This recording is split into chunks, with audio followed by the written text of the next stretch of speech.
Welcome back, everybody, to the deep dive. This time we're going to be talking about abstract expressionism. Oh, yeah. We're going to kind of go a little deeper than just a general overview. Okay. We're going to be looking at a paper that really analyzes two of the biggest artists of the movement, Barnett Newman and Helen Frankenthaler. Two giants. And for those of you who, you hear these names all the time, but maybe you don't quite Right. get their work or understand, why they're such a big deal. Yeah. Hopefully by the end of this deep dive, Right. you will not only understand them a bit better, but also see how they Yeah. change the game for American art. I think what's really interesting about this paper is it goes beyond just describing the paintings, It Yeah. really gets into what made these artists so revolutionary Yeah. and how their work kind of captured this really specific moment in American history. Right. But it also looks at how different their approaches were, even though they're both considered abstract expressionists. Totally. And I think before we kind of get into all the specifics about, zips and soak stains, Sure. I think it's good to just really quickly ground ourselves in what abstract expressionism, even IS, Good point. just to set the stage. Because I know our listeners, Yeah. they're pretty savvy. They probably have some sense of it. But Of course, but a little refresher never hurts. yeah, exactly. Just Yeah. as a reminder, it was really this massive shift away from trying to perfectly represent reality, Exactly. It became less about what do you see and more about what do you feel. Yes. Instead of landscapes and portraits, you suddenly have these abstract forms and colors that are meant to hit you on a purely emotional level. Yes. It's so interesting, too, because it happened at this really pivotal time for America. Absolutely. Post-World War II, there was this real, A search for identity. trying to find this new American identity, break away from European traditions. Exactly. Trying to define what is American art. It's like they were visually declaring independence, like this is what we do now. Exactly. And in that context, Barnett Newman's work becomes even more significant. Right. He was really at the forefront of this whole movement. Yeah. Especially with his zip paintings, right? And the paper really digs into this one man eye, which, for anyone who hasn't seen it, is basically a red canvas with this single vertical yellow line running down it. The infamous zip. The zip. And it's so simple, yet so powerful. It's funny, though, because it wasn't like this calculated, I'm going to make a statement with a line kind of thing, right? I remember reading that he kind of just stumbled onto it. It's true. He wasn't setting out to paint stripes or anything. Oh. It just kind of happened organically. He kept working on the canvas, adding and subtracting until, as he put it, he felt like he'd filled the surface. And then, bam, the painting came to life with that zip. That's so wild to think about, like a seemingly random act leading to this iconic piece of art history. It is pretty amazing. That's the power of intuition, I guess. Right. And it wasn't just about the visual impact either. For Newman, that zip became a symbol of unity. Okay. It wasn't dividing the canvas, it was holding it all together, right? A single element unifying the whole space. And he even called painters space choreographers, which I just love. Space choreographer, man, that's evocative. Right. It perfectly captures that sense of energy and movement he created with something as simple as a line.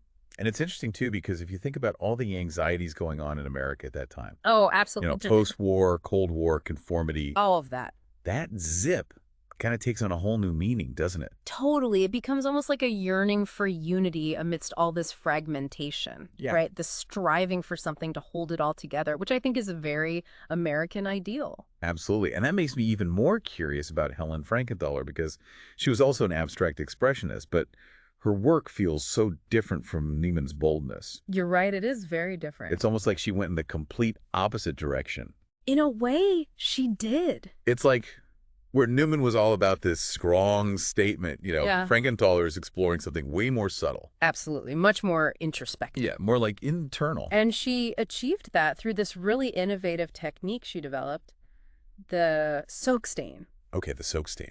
Yeah, so instead of using thick paint and obvious brushstrokes, she would thin out her paints and pour them directly onto unprimed canvas. So the paint would just soak right in. Exactly. It'd seep into the fibers of the canvas. Wow. Creating these really organic forms and these beautiful, almost translucent washes of color. So cool. And what's fascinating is how intentional she was about avoiding any visible brushwork. Really? Yeah, she didn't want the how of the painting to be obvious. She wanted the paint itself, the pure color and the form to be the focus. It's like she was letting the materials kind of speak for themselves Yes, and inviting the viewer to experience the art on this purely sensory level. that's a great way to put it. And one of her most famous paintings, Mountains and Sea, really illustrates this beautifully. I've seen that one. It's just these gorgeous washes of blues and greens with touches of red and yellow. Yeah? And you get this incredible sense of a landscape, but without any actual literal representation. It's interesting because I feel like when I look at it, I can like feel the atmosphere of a place. Exactly. Even though I'm not seeing like a mountain or a wave or anything like You that. get the emotion of it Yeah. without the literal depiction. Wow. And I think that's what makes her work so powerful. Right. It allows for a much more personal and individual interpretation, you know? Totally. But here's the thing. Even though their styles were so different, both Newman and Frankenthaler were ultimately trying to achieve the same thing, Mm. which was to break free from the limitations of traditional painting. So they were both rebels in their own right. Exactly, just coming at it from totally different angles. Totally different angles. Yeah. Yeah. And there's this amazing quote from Frankenthaler where she talks about how a truly successful painting should look effortless. Oh, really? It was made in one stroke at once, Wow. which, when you think about it, really echoes Newman's idea of the zip as the single unifying element. Wow, that's an interesting connection. Right. They're both striving for this sense of unity and this kind of immediacy of expression, Yeah. even though their techniques are completely different, Where's the part? worlds apart.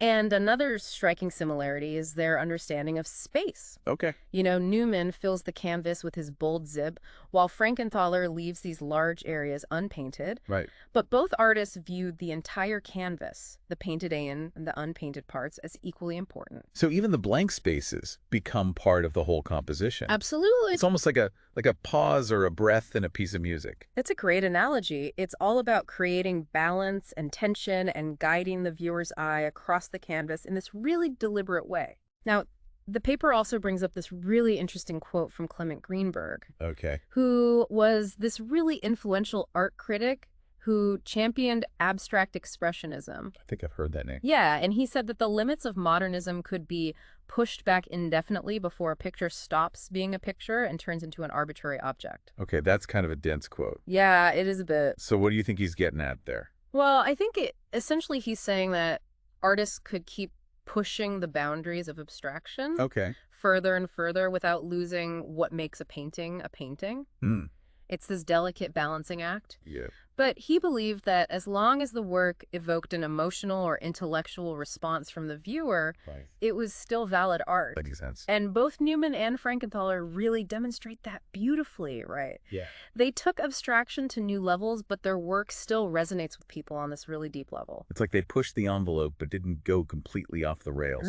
Exactly. And that's a testament to their skill and vision. Yeah. They challenged conventions, they experimented with new techniques, and ultimately, I think they expanded our understanding of what art can be. Totally. They weren't afraid to take risks and explore new territory, and their legacy continues to inspire artists even today. So if we take a step back from all this, how does all this relate to us?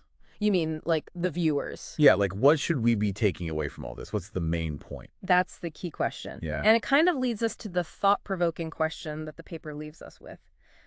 If abstract expressionism is all about evoking emotions and ideas rather than depicting objects, what feelings or thoughts do Newman's zip and Frankenthaler's soap-stain technique evoke in you?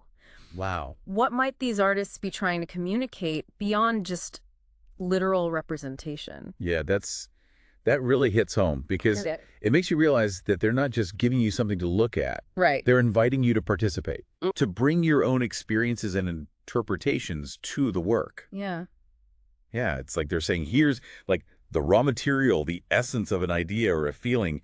Now you do something with it. It's not about finding the right interpretation. Yeah. It's about engaging with the work personally and letting it spark your own thoughts and emotions. Which is so much more rewarding than just standing there and being like, oh, that's a pretty blue. Exactly. It's about going beyond the surface, right? Yeah. Connecting with the energy and intention behind the work. Right. And I think that's why abstract expressionism still feels so relevant today. Yeah. It challenges us to think differently about art and about how we experience and interpret the world around us. This has been such an eye-opener for me, this whole deep dive. Oh, yeah. I feel like, I've always appreciated abstract expressionism, but now I Yeah. get it. You've gone deeper. Yeah, like I understand the depth and complexity of it all. I'm glad to hear that. Hey, we've only just scratched the surface here. Oh, for sure. There's so much more to explore with Newman and Frankenthaler. Oh, yeah. Not to mention, like, all the other artists who were part of this movement. Right. It's a whole world. Absolutely. Well, as we wrap up here, what would you say is the one thing you'd want our listener to take away from all of this? If they only remember one thing. I think the most important thing is this. Don't be afraid to engage with abstract art. Yeah. Don't worry about, like, finding the right answer, Yeah. Just let yourself be challenged, let yourself feel something, even if you can't quite explain it. I love that. Because that's where the magic happens. That's where the magic happens. Well said. And on that note, I think we'll wrap up this deep dive into abstract expressionism. Sounds good. We'll see you next time for Another adventure, another journey into the world of art. Until then, keep exploring and keep those creative sparks flying. Absolutely. Bye, everybody.